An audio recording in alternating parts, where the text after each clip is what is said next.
গ্রামের সহজ সরল মানুষ আবুল মিয়া ঢাকা শহরে এক নামি দামি রেস্টুরেন্টে চাকরি পায়। আজ তার প্রথম ডিউটি, তাই তিনি তার বসের জন্য হাতে করে মিষ্টি নিয়ে যাচ্ছেন। আল্লাহ গো, এত বড় বাড়ি! এত বড় বাড়ি তো আমি জীবনেও চোখে দেখিনি। এইটা বাড়ি না অন্য কিছু? এইরকম একটা বাড়ি যদি আমার থাকতো। ঢাকা শহরের এত বড় বড় বাড়ি ও গাড়ি দেখে আবুল মিয়া অনেক অবাক হয়, কারণ গ্রামে যে এসবের কিছুই নেই।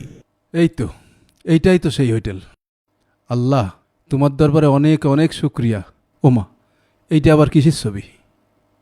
আল্লাহ, ঠিকঠাক মতো কাজ করা তৌফিক দান করো। গুটি গুটি পায়ে চলে হোটেলে যেতে লাগল আবুল মিয়া। এদিকে হোটেল মালিক তার চেয়ারে বসে বই পড়ছিলেন। এত সুন্দর বিল্ডিং এই প্রথম দেখলাম। অভাবের সংসারে আয়ের উৎস করতে পেরে আবুল মিয়া আজ অনেক খুশি। এদিকে হোটেল মালিক আবুল মিয়ার জন্য অপেক্ষা করছিলেন এবং তার প্রিয় বই রিচ ড্যাড অর পুর ড্যাড পড়ছিলেন। এইটা আবার কেমন দরজা? বাইরে থেকে সব দেখা যায়। ওমা, ঢোকে কেমন করে? এই হোটেলের মালিক কোথায় ভাই? মালিক ওই যে চেয়ারে বসে আছে।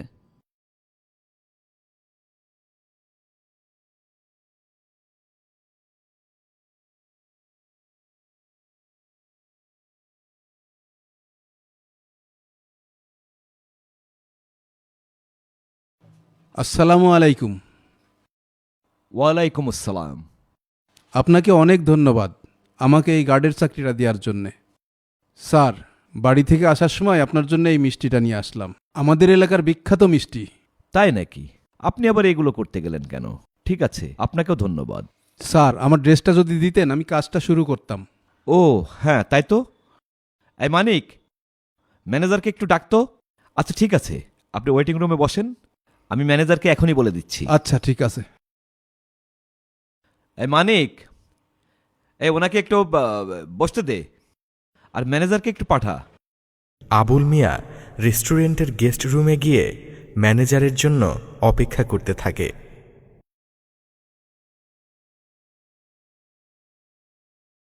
আসসালামু আলাইকুম স্যার, আমাকে ডেকেছেন?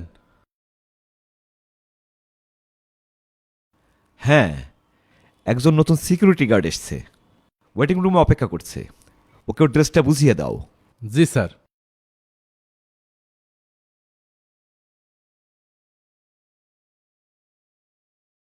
বাবা, রফিক বাবা, তুই এখানে? আরে আরে আরে বসো।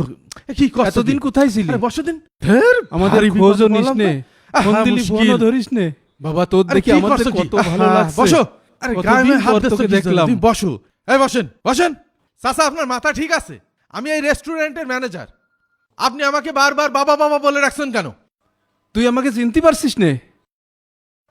আমি তোর বাবা। চাচা, এখান থেকে চলেন তো, চলেন চলেন চলেন, নিচে চলেন। তুই আমাকে কোথায় নিয়ে যাচ্ছিস? মালিক আমাকে বসতে বলেছে।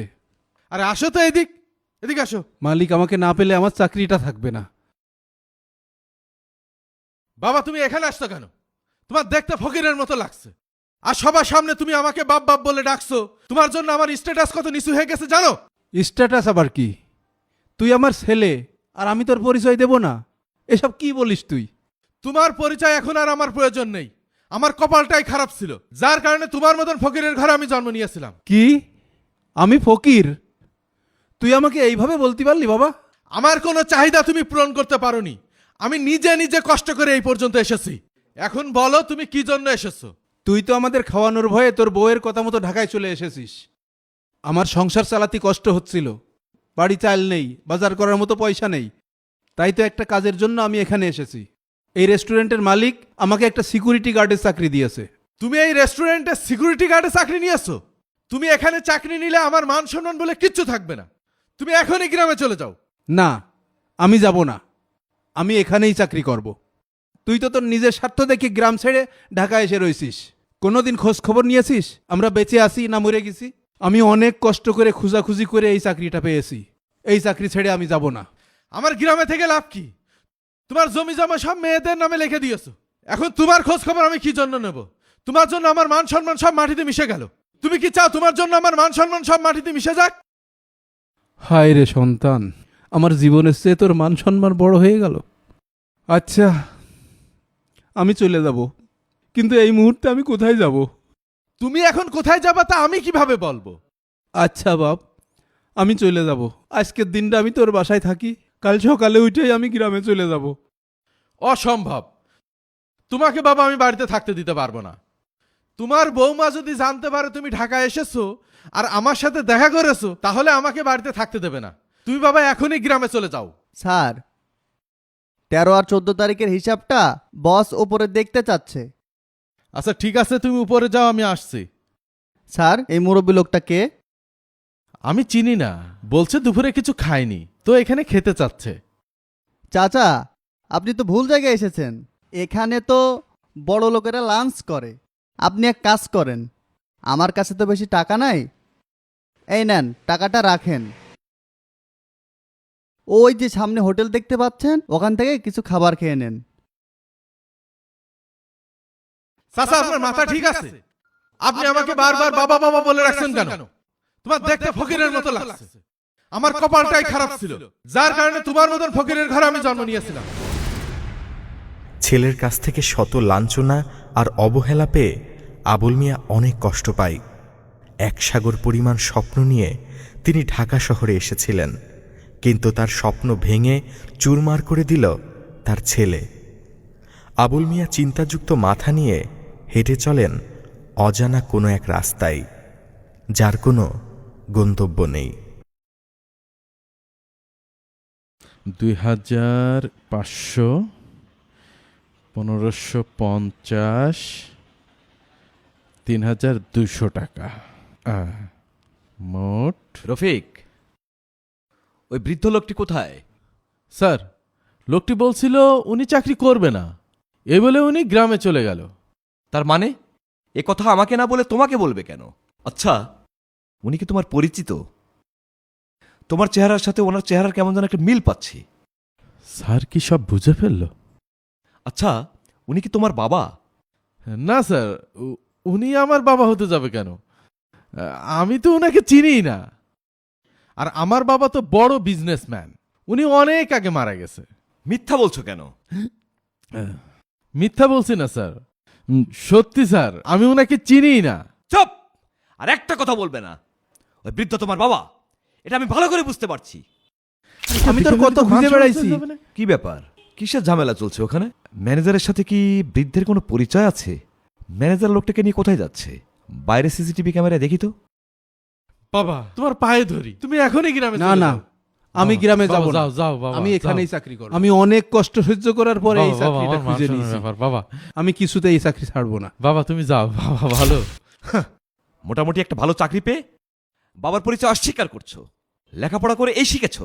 শোনো, বাবার অর্থ সম্পদ না, বাবা থাকাটাই জরুরি। ভুলে গিয়েছো তোমার বাবা সেই ছেলেবেলা থেকে তোমাকে কত কষ্ট করে মানুষ করেছেন। নিজেরা না খেয়ে কত কষ্ট সহ্য করে তোমাকে খাইয়েছেন। কখনো পারবে এই ঋণ পরিশোধ করতে? আজ আমার বাবা বেঁচে নেই। আমি জানি বাবা না থাকার কি কষ্ট।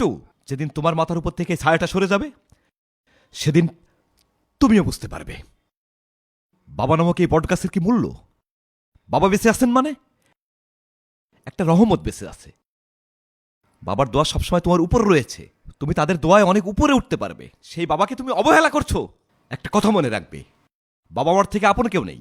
আল্লাহ রাব্বুল আলামিন বলেন, তোমরা তোমাদের পিতামাতার সাথে সুন্দর ব্যবহার করো, তাদেরকে কষ্ট দিও না। তোমার বাবার সাথে এই আচরণের জন্য তোমাকে আমি এই মুহূর্তে বহিষ্কার করছি। তোমার মতো শিক্ষিত অসৎ লোক আমার রেস্টুরেন্টে চাকরি করতে পারবে না। যাও, বেরিয়ে যাও। বাবা, আপনি শান্ত হন। ম্যানেজার সাহেব, বাবা এতক্ষণ যে কথাগুলো বলল অত্যন্ত গুরুত্বপূর্ণ কথা বলেছে। আপনি আমাদের প্রতিষ্ঠানের সবচেয়ে বিশ্বস্ত মানুষ, আপনার কাছ থেকে এইরকম আচরণ আশা করিনি। আপনার জেনে রাখা উচিত, আল্লাহ তাআলা বলেন তোমরা তোমাদের পিতামাতার সাথে সুন্দর ব্যবহার করো, তাদেরকে কষ্ট দিও না। আবুল মিয়া, ভিতরে আসেন।